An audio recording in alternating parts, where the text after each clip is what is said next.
Dice la palabra de Dios en el Evangelio de Marcos, capítulo 14, versículo número 22 en adelante. Mientras comían, Jesús tomó pan y lo bendijo. Luego lo partió y se lo dio a ellos, diciéndoles: tomen, esto es mi cuerpo.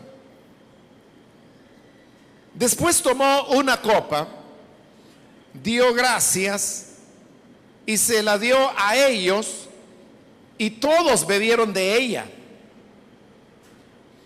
Esto es mi sangre del pacto, que es derramada por muchos, les dijo. Les aseguro que no volveré a beber del fruto de la vid hasta aquel día en que beba el vino nuevo en el reino de Dios. Después de cantar los salmos, salieron al monte de los olivos. Hasta ahí dejamos la lectura. Pueden tomar sus asientos, por favor, hermanos.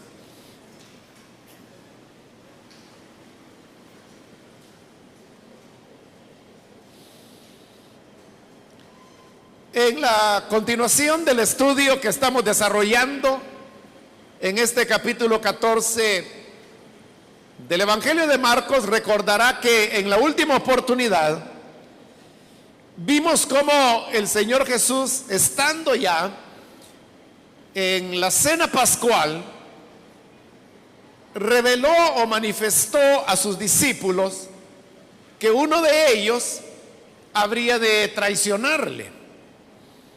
Ellos comenzaron a preguntarse quién podría ser, y luego ellos decían: ¿acaso seré yo? Finalmente el Señor manifestó que el traidor era alguien que estaba compartiendo la comida con él en ese momento. Una vez la cena pascual se estaba desarrollando, pues así lo dice el versículo 22 que hemos leído. Dice: mientras comían. Y lo que estaban comiendo era la cena de la Pascua,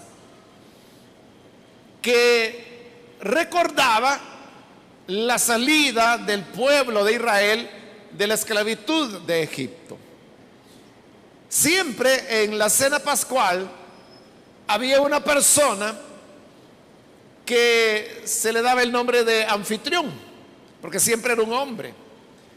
Y el anfitrión lo que hacía es que iba explicando a las personas que estaban sentadas a la mesa el significado de cada uno de los elementos que se utilizaban para la cena pascual.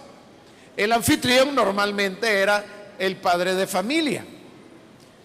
Entonces el padre explicaba a su familia que el cordero recordaba al cordero que había sido sacrificado la noche cuando salieron de Egipto, y cuya sangre utilizaron para aplicarla en los postes y en el dintel de la puerta, para que el ángel de la muerte no entrara en esos lugares, porque la sangre era la señal que ahí adentro había una familia que pertenecía a la descendencia de Israel.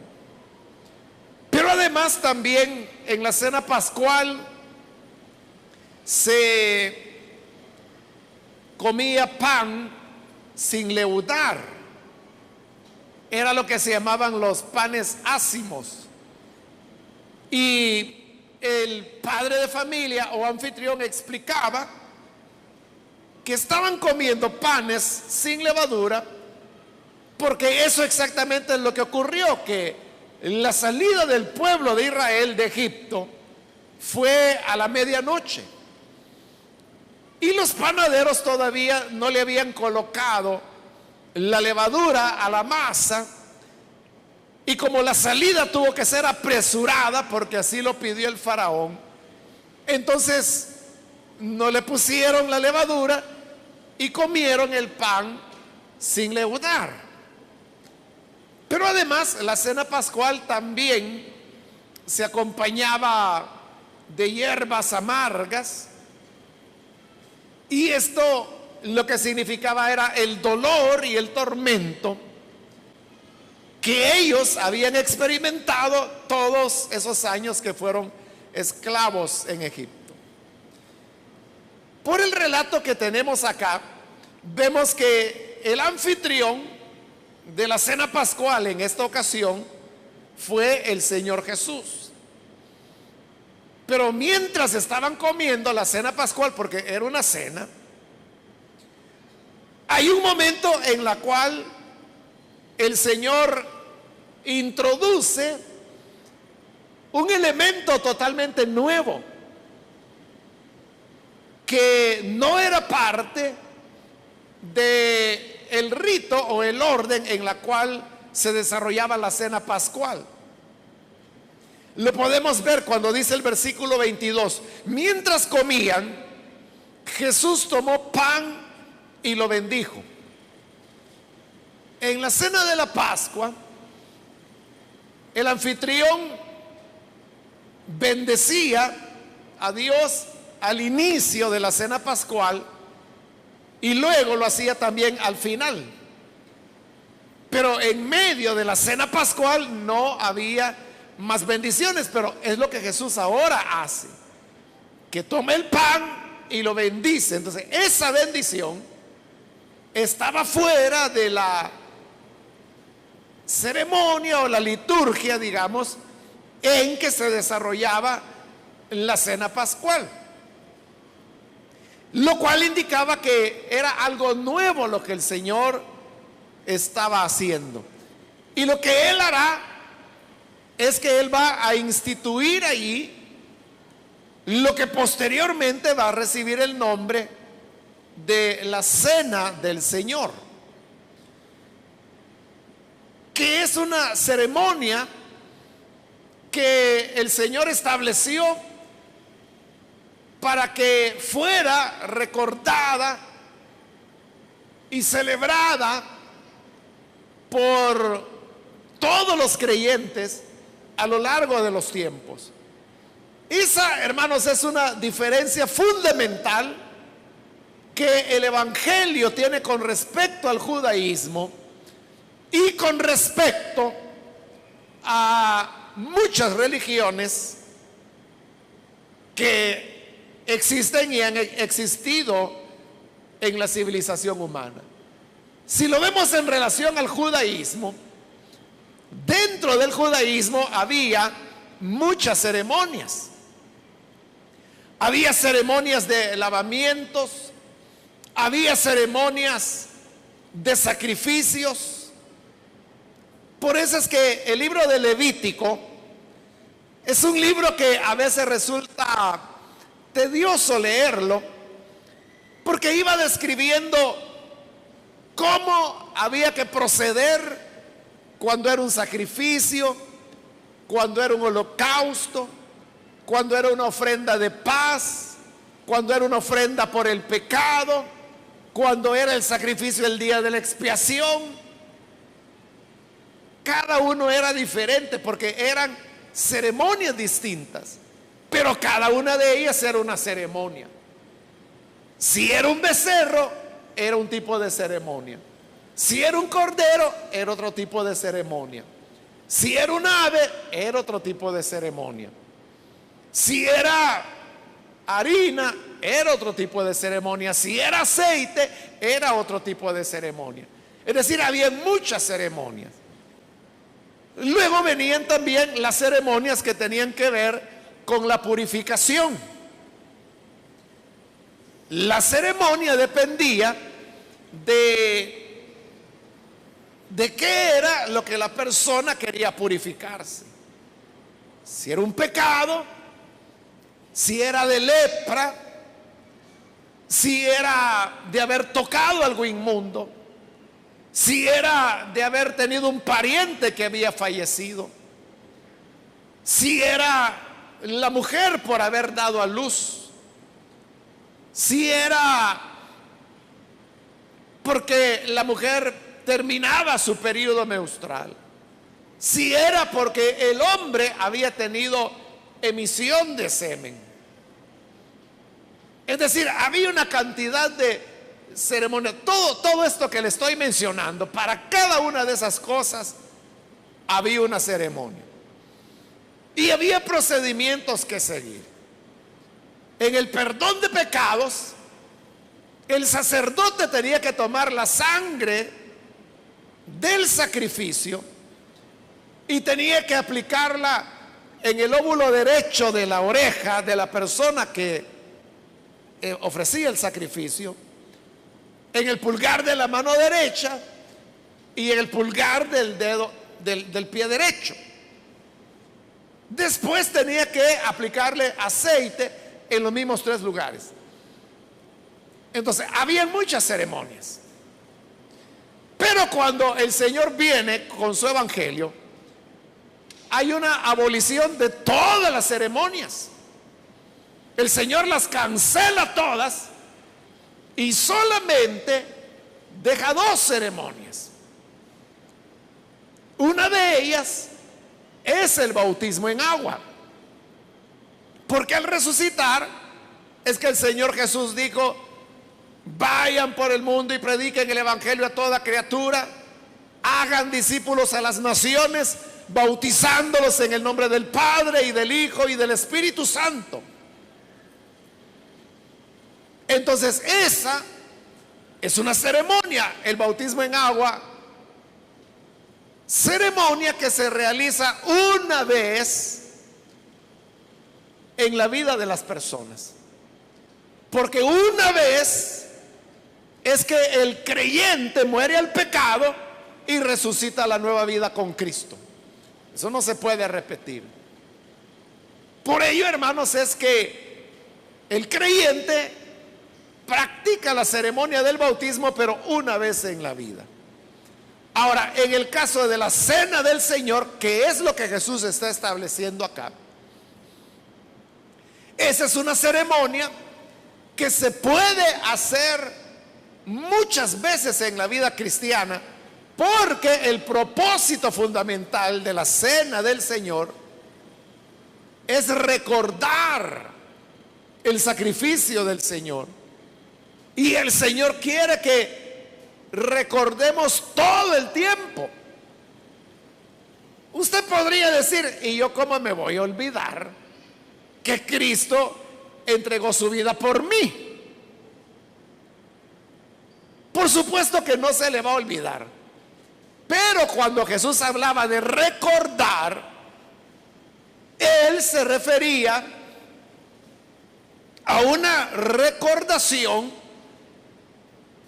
que demandaba mayor reflexión, mayor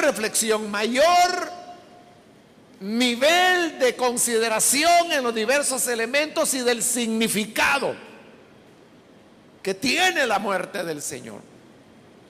Por eso es que los primeros creyentes celebraban la cena del Señor el primer día de la semana, lo que hoy nosotros conocemos como el domingo, todos los domingos.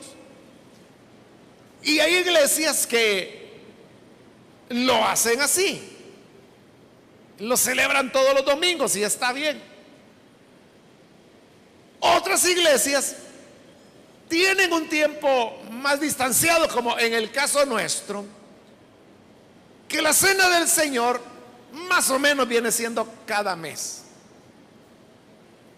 Y la razón de ello es para que la cena del Señor no se vaya a convertir, hermanos, en algo muy rutinario si se hace todo el tiempo, todas las semanas, pero tampoco tan lejano como para perderse el sentido de recordación que el Señor quiso imprimirle a la Santa Cena.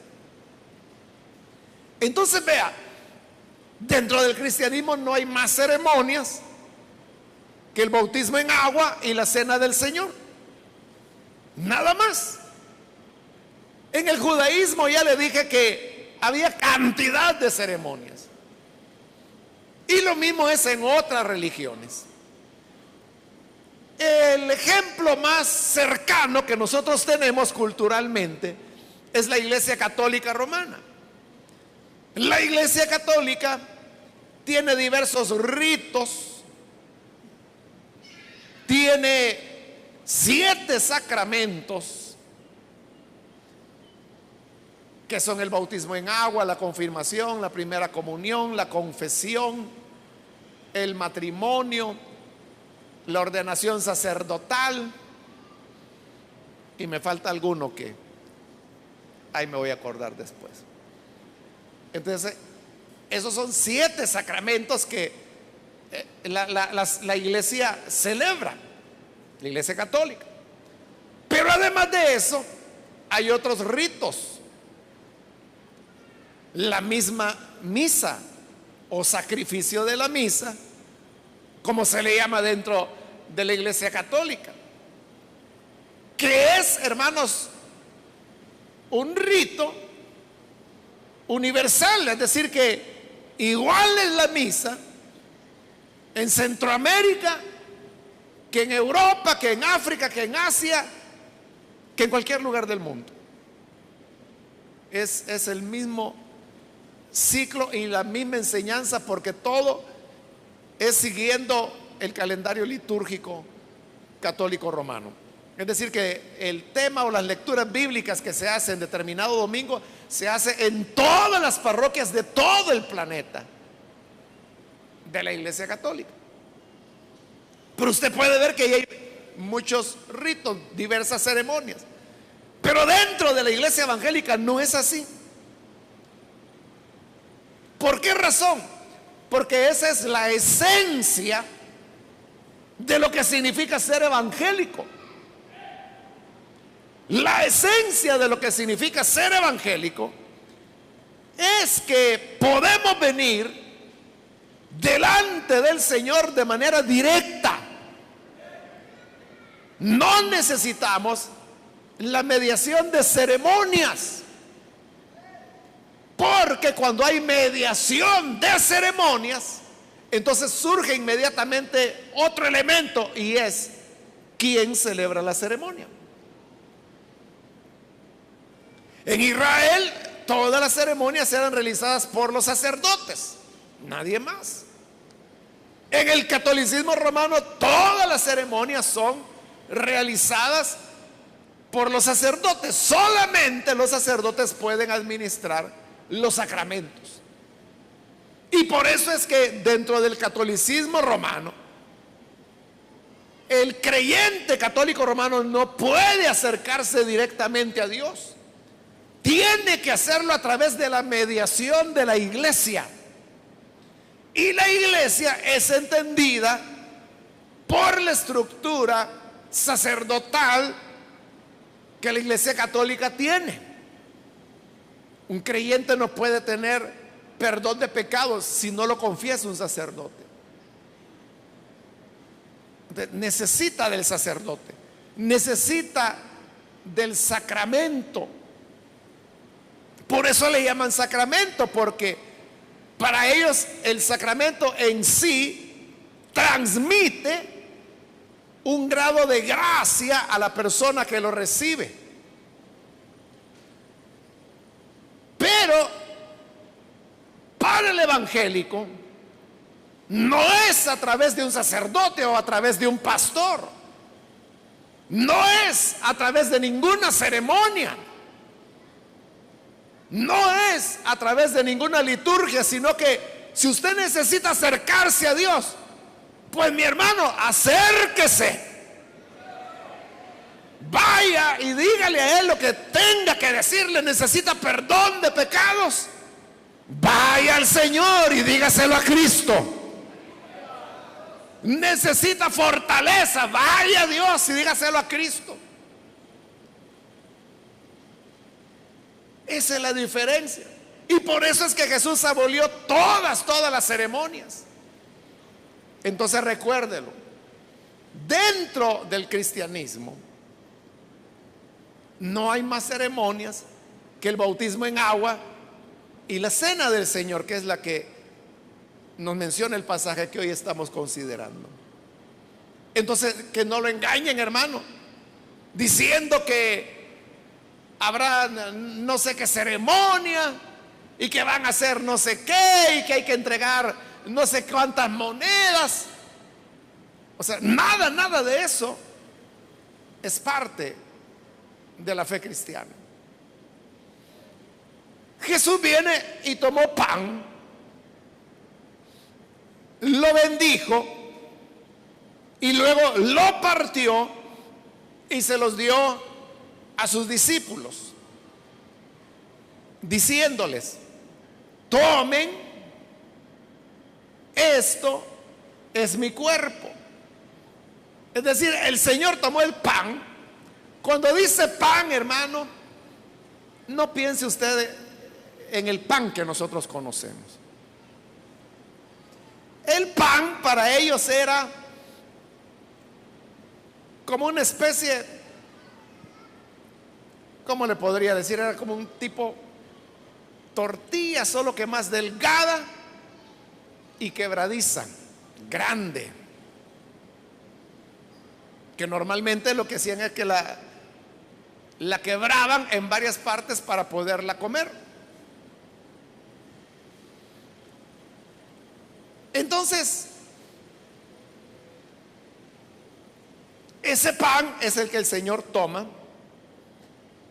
lo bendice y luego lo parte, y cuando se da a los discípulos les dice: tomen, esto es mi cuerpo. Al decirles que el pan era su cuerpo, era evidente que de lo que Jesús estaba hablando era de su muerte, porque el pan él mismo lo estaba partiendo o rompiendo, como dicen otras traducciones, porque se apegan más a lo que era el tipo de pan que había en la época.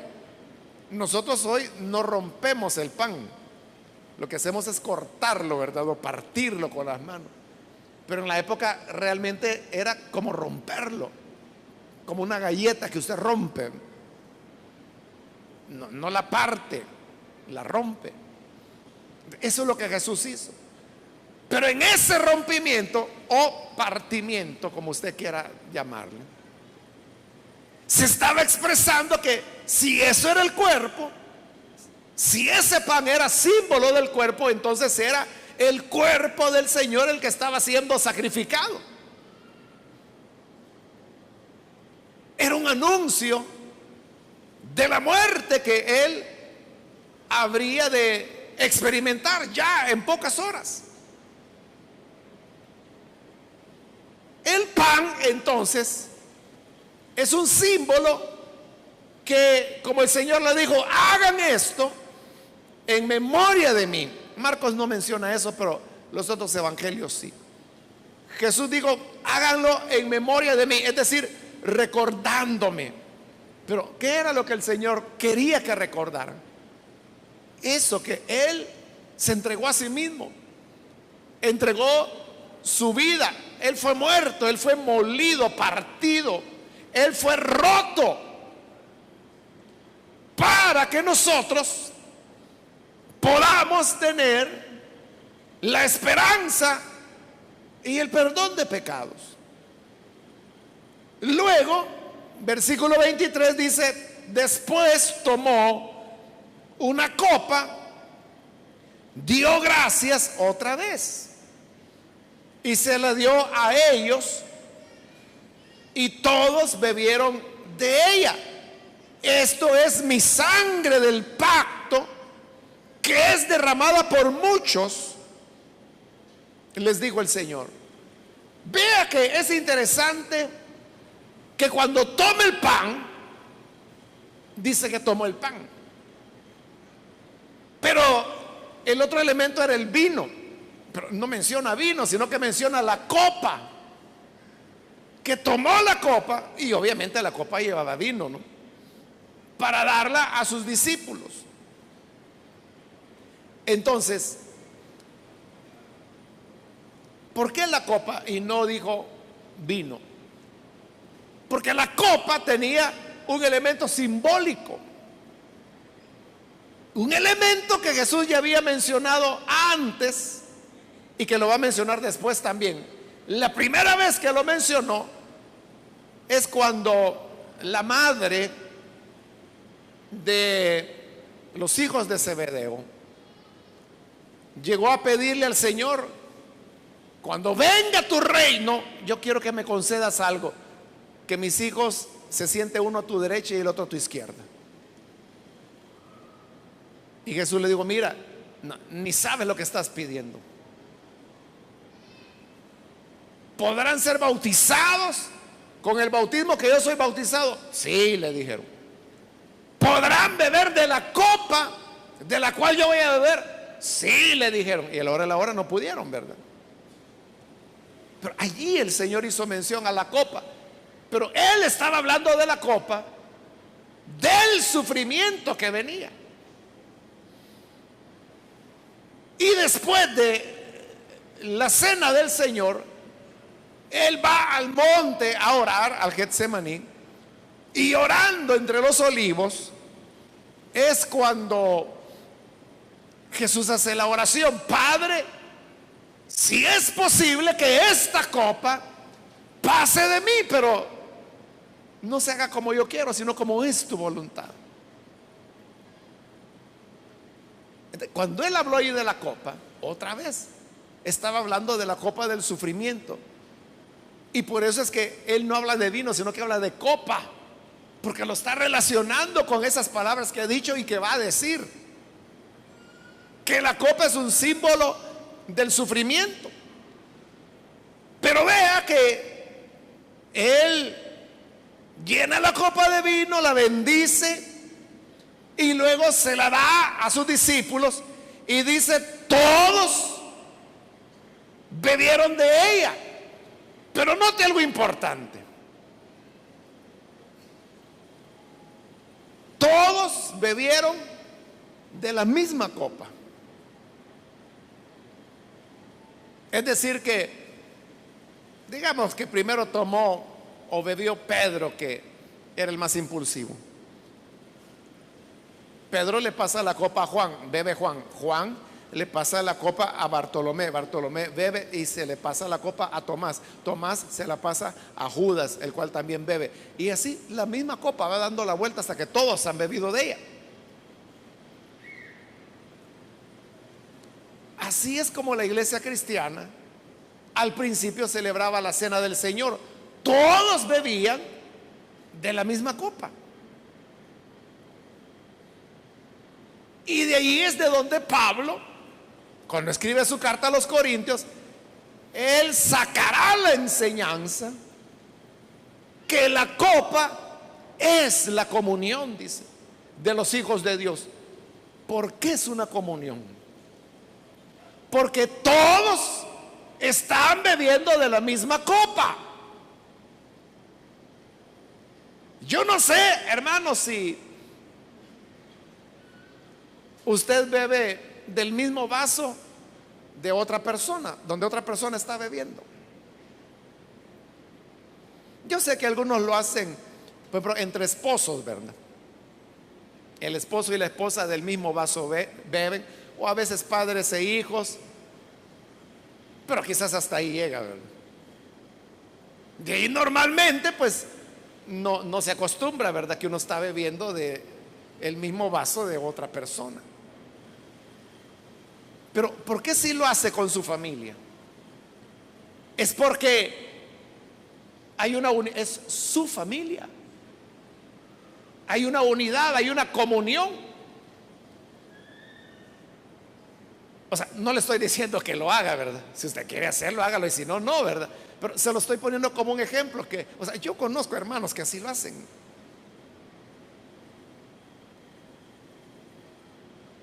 Pero lo hacen porque se aman, son una familia, tienen esa confianza. Entonces, eso es lo que Jesús hizo. Ahora, usted podrá decir, eso a mí me parece que es poco higiénico. Sí, pero ellos no lo estaban viendo desde el punto de vista de la higiene,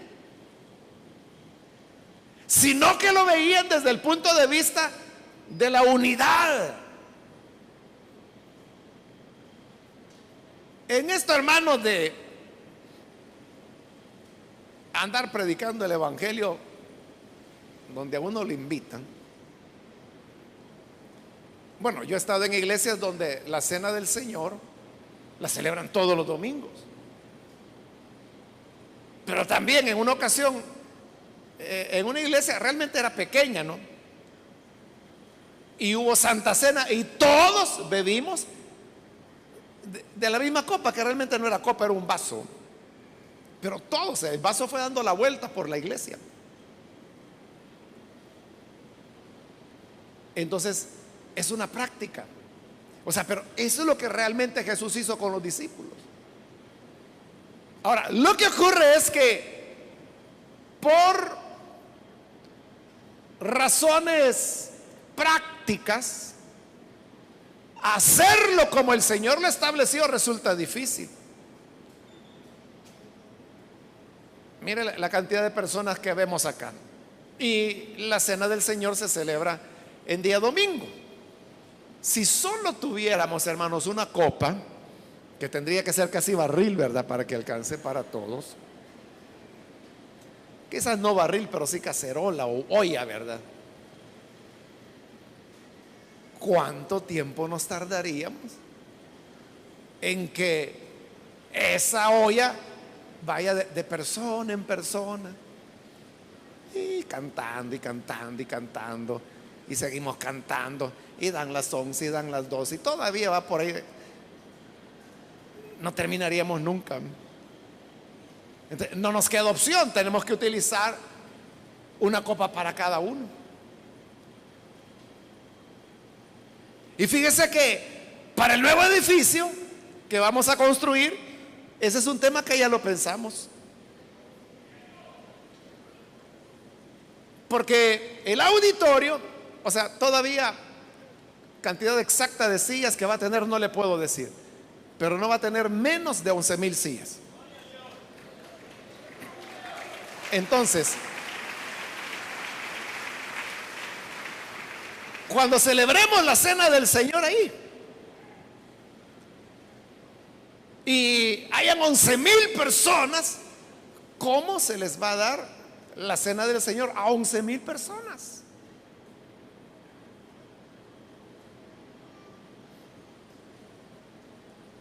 Significa que en esas nuevas condiciones, incluso la manera como lo hacemos ahora ya no va a ser funcional. Porque igual, eso va a tomar, bueno, primero tenemos que comprar no sé cuántas miles de copas, ¿verdad? Pero como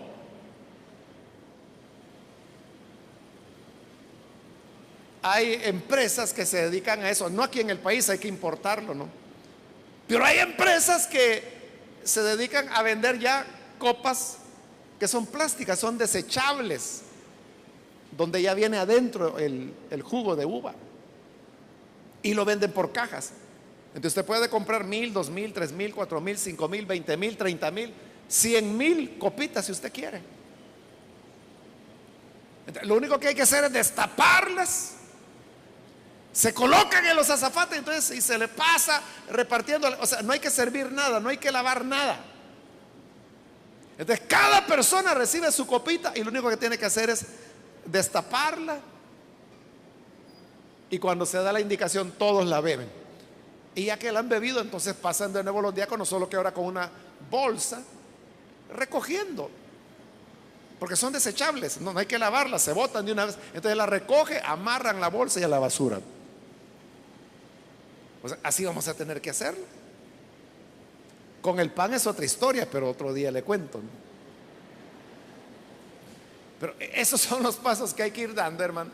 Estas empresas, hermano, tienen máquinas que solo se jala una palanca y pueden llenar 50 copas de una vez. Es un gran tanque que hay que llenarlo, ¿verdad? Entonces solo está 50 copas, otras 50, otras 50.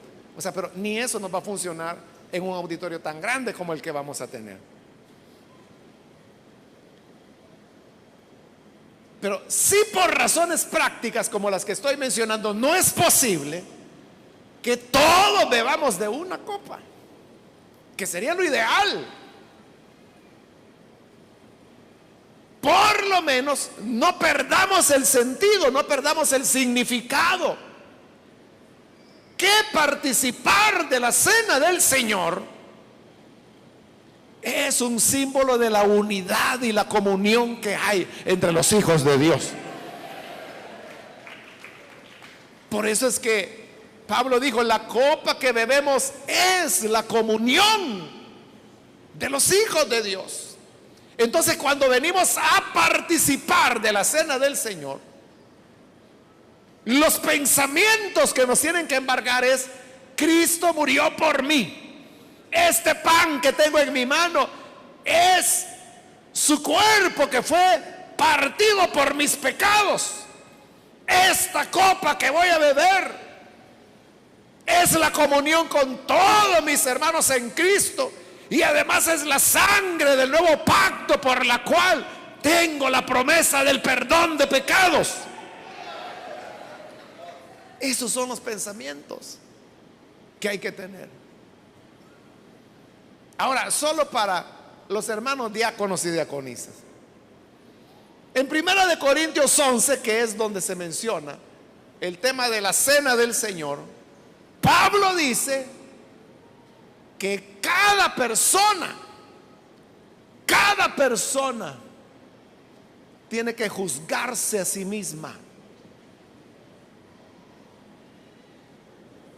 Si al juzgarse la persona encuentra que ha pecado, ese es el momento para pedir perdón y luego puede tomar de la cena del Señor. Lea bien el pasaje, y se lo estoy diciendo especialmente a los diáconos y diaconisas, y usted no va a encontrar ni una mención en que se diga ninguna razón por la cual las personas no puedan tomar la cena del Señor. Porque incluso en el caso que hubieran pecado, lo que la Biblia dice es que lo confiese y coma así del pan, dice. O sea, no dice has pecado, entonces no. Si has pecado, júzgate a ti mismo, confiésalo y coma así del pan, es decir, participe de la cena del Señor. Pero claro, eso es algo personal. Cada quien tiene que juzgarse a sí mismo.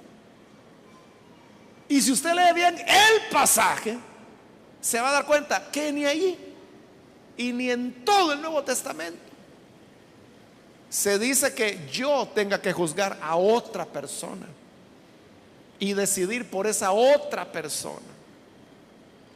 No lo puedo hacer.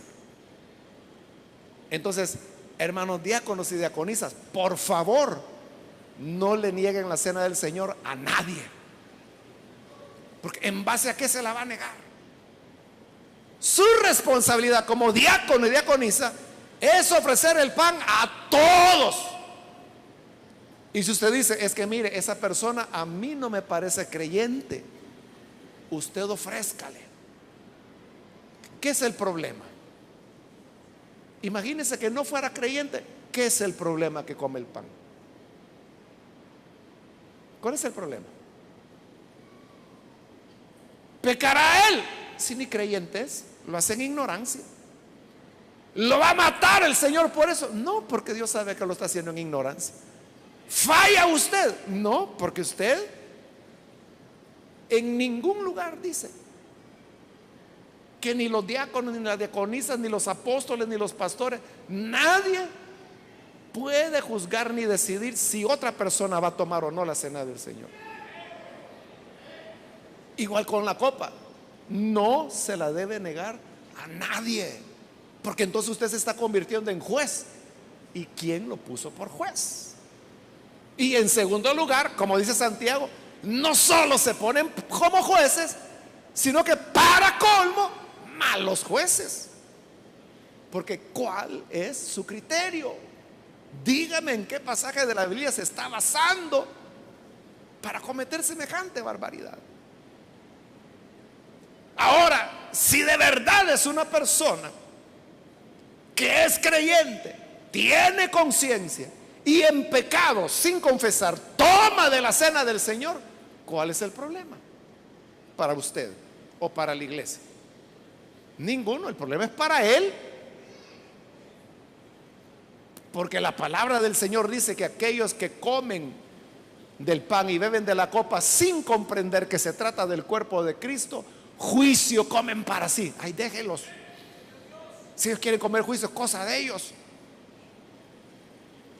Entonces, su responsabilidad como diácono, como diaconisa, es ofrecer la cena del Señor a todos.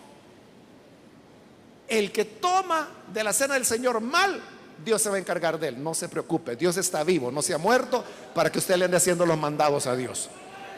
Ay, déjelo.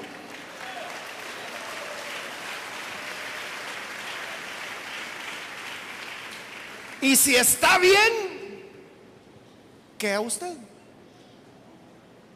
Entonces, su responsabilidad es ofrecer la cena del Señor a todos. A todos. Y cada quien es responsable. Es lo que dice Pablo. Cada uno júzguese a sí mismo. Nunca dice, diaconisa, juzga a tu vecino. Jamás. Cada quien tiene que aprender a juzgarse. Usted no debe impedirle la cena del Señor a nadie. A nadie. Por ninguna razón. No tiene que hacerlo por la apariencia, no tiene que hacerlo porque le cae mal, no tiene que hacerlo porque le han contado a saber qué chisme o mentira, y en base a eso usted toma una decisión que la palabra no le autoriza.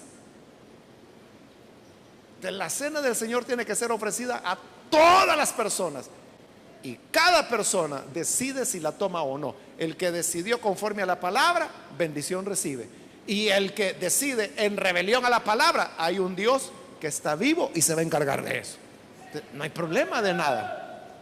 No hay problema de nada. Usted cumple con su responsabilidad. Los hermanos diáconos y diaconisas dicen amén. Bueno, al dar la copa, el Señor les dijo: esto es mi sangre del pacto. ¿De qué pacto estaba hablando el Señor? No era el pacto de la ley, porque en la ley nada se decía que un hombre tuviera que derramar su sangre como era Jesús. Él está hablando de un pacto nuevo. Es lo que se explica en Hebreos, que si Dios hizo un pacto nuevo, es porque el otro ya se dio por viejo. Y lo que es viejo, dice, es porque está a punto de desaparecer. La ley, el pacto que Dios hizo con Israel, ese ya pasó. Y lo que nosotros tenemos es un nuevo pacto con Dios. Un pacto que no está basado en tablas de piedra como era la ley, sino que está basado en la sangre que el Hijo de Dios derramó. Por eso es que el Señor dijo: esto es mi sangre del pacto, que es derramada por muchos, no por todos. Porque si fuera por todos, entonces todos se salvarían. Pero sí por muchos, que son los elegidos de Dios, los que Él, en el momento que Él determina, los llama a su salvación.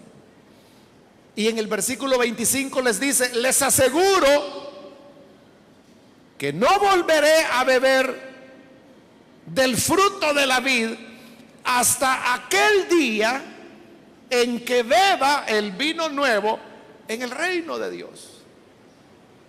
Entonces, la cena del Señor tiene un sentido de despedida, porque les está diciendo: no volveré a beber vino con ustedes pero también tiene un sentido de esperanza, porque les dice que sí lo hará aquel día en el reino de Dios, cuando beberé vino nuevo. O sea, no vino de nuevo, sino que vino nuevo, que es el vino no añejado, sino que tiene poco tiempo de ser vino. Y lo llama vino nuevo porque es una era nueva la que viene en el reino de Dios. Entonces el Señor, hermanos, después de esta cena, Él no ha vuelto a beber vino.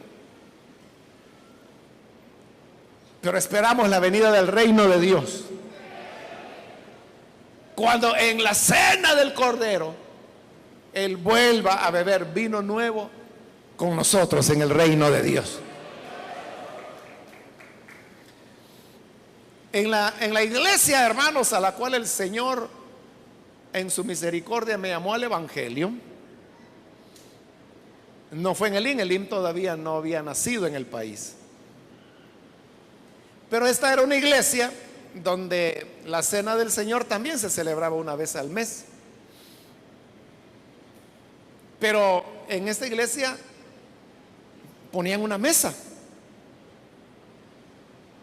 con sillas, y entonces en la mesa estaba la copa y estaba el pan, que también era sin levadura, que lo utilizaban ahí. Entonces todas las personas que iban a participar de la cena del Señor pasaban y se sentaban en la mesa para participar de la Santa Cena, pero en la cabecera había una silla donde no se sentaba nadie, y ahí ponían una buena porción de pan sin levadura, y tenían una copa de verdad, y esa la llenaban de jugo de uva. Y entonces todos los que participaban de la cena del Señor se sentaban a la mesa. Si no cabían todos, pues se hacía por tanda, comía una tanda, luego pasaba otra tanda, pero todos nos sentábamos en la mesa para tomar de la cena del Señor. Pero la silla de la cabecera siempre estaba vacía. ¿Y sabe por qué estaba vacía? Porque ellos decían: esa es la silla para el Señor. Entonces, eso que ellos hacían ahí de manera simbólica, un día, hermanos, esa silla no estará vacía. Ahí estará el Rey de Reyes y Señor de Señores, en el reino de Dios, bebiendo, como Él lo dijo, vino nuevo con nosotros. Hasta que llegue ese día, dijo Él, no volveré a beberlo, no volveré a beber del fruto de la vida. Entonces la cena del Señor anuncia la muerte del Señor, pero al mismo tiempo está anunciando que Él vuelve, que su reino será establecido de nuevo, y en su reino volveremos a comer y a beber con Él. Y termina el relato en el versículo 26 diciendo: después de cantar los salmos, salieron al monte de los olivos, que es donde el Señor realizará ya su oración intercesora o sacerdotal, como también se le llama. Cuando allí dice que cantaron los salmos, eran los salmos que se cantaban en la celebración de la Pascua, que son los salmos que se llaman ascensionales, que son del 113 al 118. Entonces podían cantar 1, 2 o 3 salmos. Entre esos, entre el 113 y el 118. No sabemos si fue 1, 2 o 3 los que cantaron y cuáles fueron. Pero el hecho es que lo hicieron, y ahí terminaba el rito de la Pascua, pero también ya había terminado la institucionalización que Jesús hizo de la cena del Señor. Y desde entonces, hace 2000 años ya, los cristianos de todas las épocas y en todo lugar seguimos celebrando la cena del Señor. Porque es, después del bautismo en agua, la única ceremonia que el Señor dejó. No hay ceremonia de incienso, no hay ceremonia, hermanos, de trajes especiales o de trajes religiosos. No hay. No hay, sino que simplemente la cena del Señor. Entonces, ¿cómo recordamos nosotros la muerte y la pasión de nuestro Señor Jesucristo? A través de la cena del Señor. Entonces, ¿qué es lo que la iglesia evangélica debe recordar en la Semana Santa? Nada.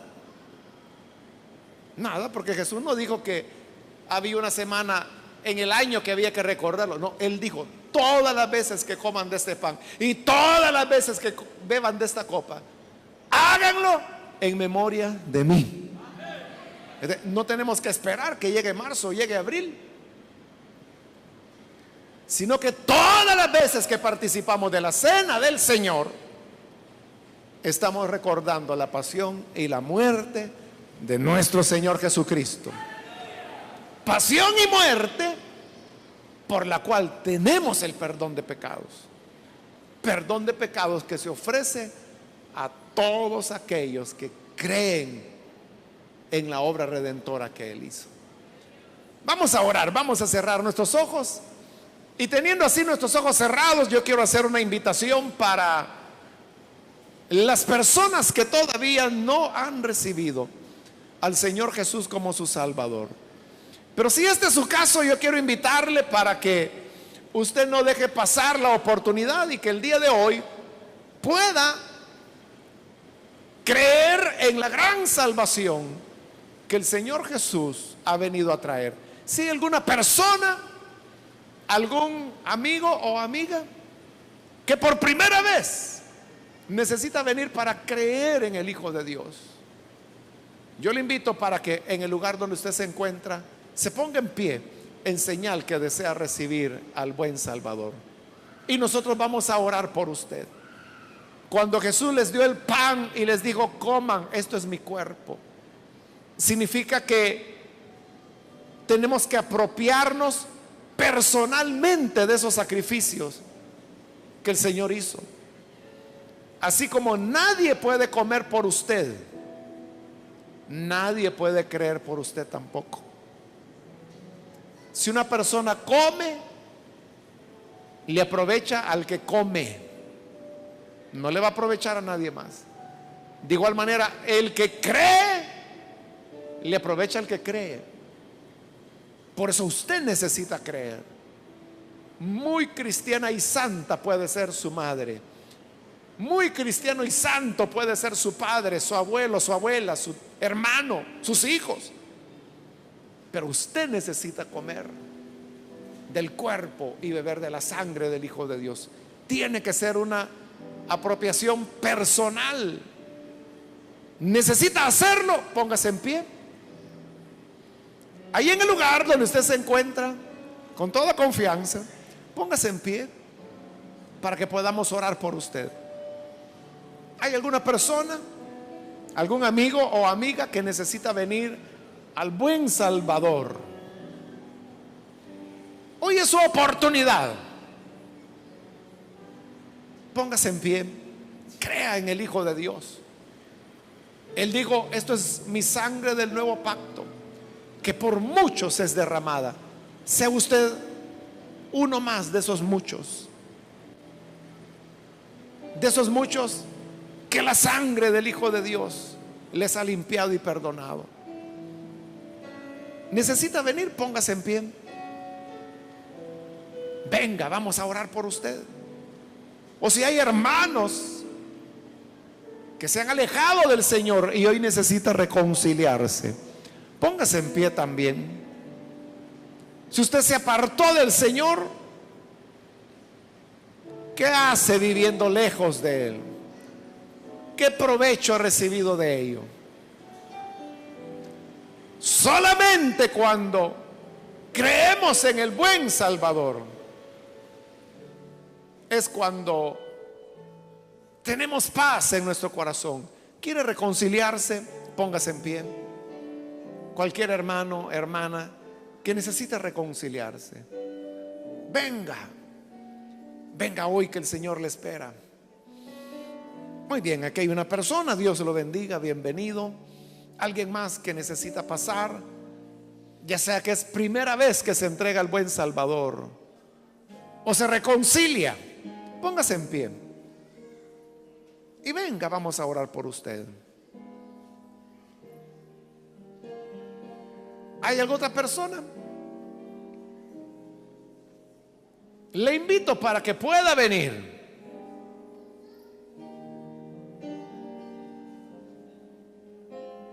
¿Hay alguien más? Finalizo la invitación, pero si hay otra persona que por primera vez o reconcilio, póngase en pie y venga. Vamos a orar por usted.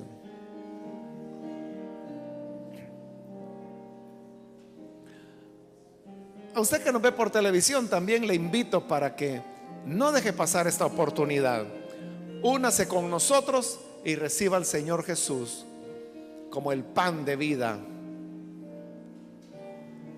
que le dará una vida eterna. Ore con nosotros.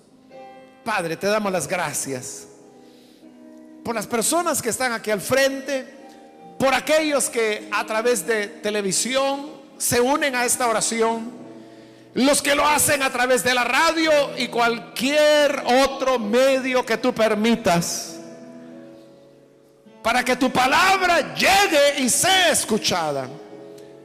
Aquellos que confían, se entregan a ti, te ruego, Padre, que les perdones, les des vida nueva, de tal manera, Señor, que puedan servirte, amarte, que no se aparten de tu lado jamás, y que así, Señor, tu gracia les renueve.